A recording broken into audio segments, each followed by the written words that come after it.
And we're on. Let's get in the scripture before we start our day. For those who are new, again, my name is Sunny. We start our videos with getting in the Word. Wherever I am is whatever I kind of speak about. I'm in Genesis, specifically chapter 5. The previous one, I think I spoke about chapter 3, about the fall of man. Now we're going to speak about 5 and basically a genealogy. There's two things that kind of point out to me. So to set the scene, before this, we had Cain and Abel. And long story short, the sons of Adam and Eve, Cain and Abel, these two dudes basically bringing sacrifices to the Lord, right? Or bringing an offering. These dudes go up to the Lord, present the offering. Basically, the Lord is like, yo, for whatever reason, Cain's offering is not it, right? Not necessarily because of what it was, but if we look in context, there is something that Cain did and or brought to the table that simply did not satisfy the Lord. It did not mean that Cain did most absolute wrong. It just meant that the Lord was not satisfied. The Lord looked with favor on Abel and his offering, but on Cain and his offering he did not look with favor. So Cain was very angry and his face was downcast. So the Lord wasn't happy with his offering. What we pull from it, what we could grasp, right, is that maybe there was some type of pride in Cain's heart, and or he didn't bring the best of the best, right? So there's a lot of things that we could assume, but what the text gives us is the Lord wasn't happy with it, but this made Cain angry enough to kill his brother. Yeah, he said, yo, hop out to the fields with me real quick. Bashed him. And when the Lord, it's funny because the Lord comes to Cain and says, where's your brother Abel? He comes and confronts him. He questions him. He doesn't condone him. He's giving him grace. Again, grace to own up, give some accountability. But no, Cain gonna act like his pops. Cain's like, yo, I don't know. Am I my brother's keeper? And it's funny because dudes nowadays, or a lot of people nowadays, always say, oh, I'm my brother's keeper. I'm my brother's keeper. And we see it literally in the first 4 chapters of Genesis. So be your brother's keeper. Because if not, we see how you move. Anyways, he said, am I my brother's keeper? He played dumb. And the Lord basically said, because you did that, you gotta bounce and your life is gonna be worse than Adam's. We get a little story about that. And then we get to 5. Why am I speaking about 5? So I think genealogies are cool because not only it shows like who was the father of who, and though I may not be able to imagine what Seth looked like or what Canaan looked like, it gives me an understanding that these people lived, they actually had sons, and they actually had family. It gives evidence to like, you actually lived, you know? If we go to like Jesus lineage, if we didn't have Jesus' genealogy, and we're just like, we speak about Jesus in Matthew, and like, oh my goodness, who is this guy? And you have no genealogy. Not saying you cannot believe. It can be harder to be like, okay, where does this man come from? You know? And so it kind of points to these people actually being real people and not fictional characters. And it also shows with names, different meanings, maybe the significance of their names during the time, if it played a role in the history. This specific genealogy, all of them end with he died. It's very interesting. One, because I don't really remember off the top of my head any other genealogy that says he died after every single person mentioned, which points to the fact that these men did die. They did not live forever. And 2, points to the importance of Enoch, who's mentioned here, who's the only one who did not die, and God took him up, which it says in verse 24, Enoch walked faithfully with God, then was no more. And so my understanding points to Enoch really walked in faith, as in like he really walked with God, like God was right next to him. He had to recognize God and God had to recognize him for him to be walking faithfully. He couldn't be walking opposite of the Lord. He couldn't be going ahead or behind. He was right next to. Besides that, I'm not gonna lie, genealogies, sometimes in the morning I'm like dozing off, just honest. I have to reread because they get long. They get long. But those are the 2 things I kind of picked up. What else does this point to? Well, I think this points to Jesus through him being the Son of Man, the title Son of Man, pointing back all the way to Adam. And then in this case, like I said, chapter 5, literally showing the beginning of the genealogy. Through Adam, we were born into sin. The Lord, no, right? He was not born into sin, but we were born into sin because of Adam's doings. And so all of us are sons of Adam. And the Lord is the Son of Man because he was fully man and fully God. Let's get on with our day. It's probably gonna be very simple. I gotta update y'all, but basically, to make this video, I'm trying to give NFL Street vibes. It was a very fun game for me growing up on the PS2. Best football game I've ever played in my life. Nonetheless, yeah, I'm trying to make this NFL Street gig little video, so I need some props, wear the gear. I don't have shoulder pads, which they're iconic for, like a shirt and shoulder pads and like random gear. But I'm gonna have like some baggy stuff to match the vibe. Hopefully the other actor is going to be on the same vibe. So let me put it on real quick. My NFL Street Fighter. Or football player. All right, so final outfit. We got a jersey, the do-rag with the hat, even though it does not match. And then we have some baggy shorts and some shoes. We got T as well, who's joining us. Yo, Freaky T in the cut. He got the NFL street fit right here too. Baggy shorts, even though they didn't have these back in the day, and a baggy tee. So we about to record this video. So now we're behind the scenes. I know this is a beautiful street. You know, we're about to lock in, throw some footballs, and get ready. All right, T, you gotta practice your catch. Come on. I don't know when's the last time you touched the football. Oh, he's a cool guy. You gotta do the dash. You gotta throw the, wait. Right?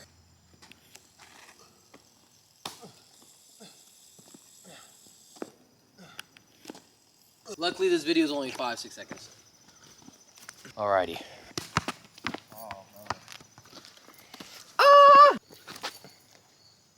One more. Ready? Go. I don't have anything of your signature. You don't? No, you can't even see.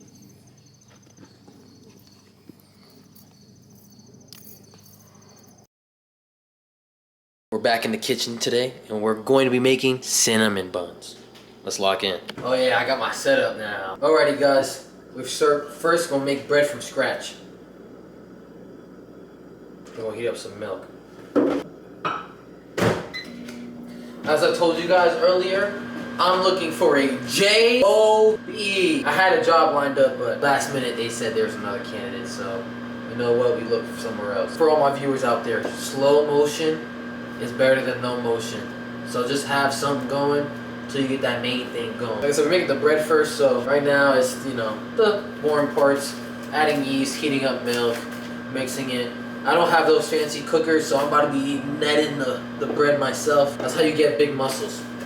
Big muscles! We now have our warm leche. Not even gonna lie, I'm just gonna have to check the package because it just fell on me. Like I said, slow motion is better than no motion. If that means picking up a small side hustle for the time being, let it be. It's better than having nothing in your pocket. So that's my journey right now, being more transparent with my audience. Alrighty, I just added my eggs, sugar, and butter. New phone. And now, Who this? oh yeah. And now I'm about to add the 4 cups of flour and 1 teaspoon of salt. Let it barely mix so it can soak up all the liquids. Wait for 5 minutes and then we'll be back. As we let it sit, we gotta be patient. Just like we gotta be patient on the Lord for Him to work whatever His will is in our lives for us. Like I said, I'm waiting on a job. We're looking every day. Don't be lazy and like try to settle on one job. I thought it was actually way easier. My man's told me a minute ago when he was looking for a job that, you know, it's a long process. I kind of didn't believe him, and I ain't gonna lie. And now I'm in this process. It is looking as such. Maybe because I also don't know the career path just yet. Right now, I'm kind of pivoting for a little brief moment in my life until I pivot back to what I actually want to do. So at this point, you're supposed to net the dough, and then you're supposed to put it in a clean bowl. I'm not working with a lot of bowls right now, so we're just gonna net it and leave it in the same bowl. Let's flour our hands, add in maybe like, let's net this baby. Oh my goodness, I need a timer. Holy moly. Dough gonna be your best friend. I probably should have put it on the table. Gonna thread until it's all coming together. As you can tell, I probably should have had more flour ready and prepared. It's stretchy, but I still gotta wait because it's still super sticky. I feel like Spider-Man. I probably shouldn't be threading like this, but I'm like Spidey in the cut, you feel me? Honestly, this is actually a terrible idea, bro. I look like I'm more like Sandman. Holy moly, let me fix this up. Holy moly, yeah, guys, don't do what I just did. Okay, so I'm supposed to wait until this settles to double. So, alrighty, as the bread is rising, we're gonna make the cinnamon pack. The cinnamon like goes inside, so I got the butter here. There's 2 tablespoons of cinnamon. That might have been a little more than 2, but we just gonna have to live with it, right? Guys, remember, the only way you get better at this stuff is if you practice. I'm not gonna lie, I sucked at first. Now I'm pretty decent, and I'm extending beyond just cookies in a packet. It's like trying something new. You're not always gonna be good at first. I'm not trying to be inspirational, you know, maybe a little bit. You guys are gonna get good over time. That's all I gotta say. It looks pretty solid. Who knows, this is my first time making cinnamon buns from scratch instead of using the little popper jump. The only thing we have to make now is this, like the the cream on top. Pause. Anyways, yes, we have to make that frosting. I see some lady online. She like cuts them in triangles, so we're gonna try that to see if it looks better. All right, so fellas, to be very honest, I have no clue if it rose double in height, and it's been 30 minutes. So we're about to just go to the next step anyways, because I'm not staying up all night for this nonsense. Let's get this bread out of here. And now we're gonna flatten it. Let's roll some dough. I think it did rise in height. Not gonna lie, I have no clue which way to roll it. I think I'm gonna go sideways. And I think I'm rolling it like way too big. Holy moly, this thing is huge. Alrighty. Now we're gonna put our spread in there. And let's spread this bad boy. It probably didn't say to pour the whole thing, but remember, we are practicing bakers. We are not official. If you tell somebody that you learned a recipe from me, if they say it's good, okay, then tell them it was me. Now, if they say it was the worst thing they ever tasted, you do not know me. I do not want to be the responsibility of your bad cooking. Bro, I think I'm doing this wrong. Why is it so long like a sausage? I don't think it's being done right. I think I'm doing this terribly wrong. It's okay. Because no matter how terribly wrong he does it, it'll still taste good at the end. And so I'll eat them all.